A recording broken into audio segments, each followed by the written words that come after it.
Back, South Dakota farmers and ranchers don't get snow days, no matter how bad a winter storm gets.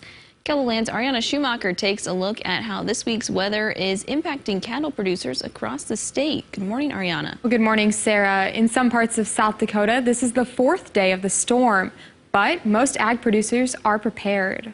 It's snowing pretty hard at Steve Iacker's farm in Salem, but this is something he's been planning for. It actually starts probably in the fall. Early on in the fall, we start grazing our cornstalk fields that are further from home, probably a little less wind protection. And as fall moves on and winter gets closer, those cows, we just keep bringing them closer and closer to home, and because you always have to have a plan. In weather like this, it's important to have windbreaks, such as the cornstalk bales you see behind me, or rows of trees. The cattle also get fresh bedding daily. South Dakota is just always all about the wind.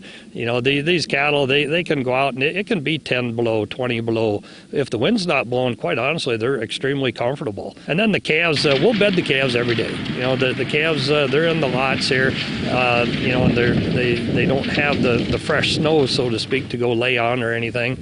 And so they'll get bedded on a mound. Wednesday afternoon at the Scarborough Ranch near Hayes, there was already a foot of snow on the ground, and it was starting to blow.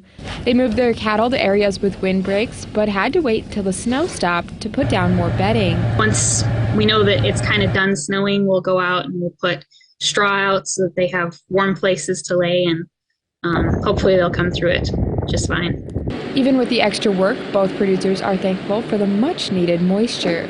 The snow kind of causes some problems and some extra work, but this year we're really grateful for it because it's just been so dry. It's going to take some snow this winter and some melt and runoff while the ground's froze to fill all these dams so these cows have water for next summer. It's a big deal.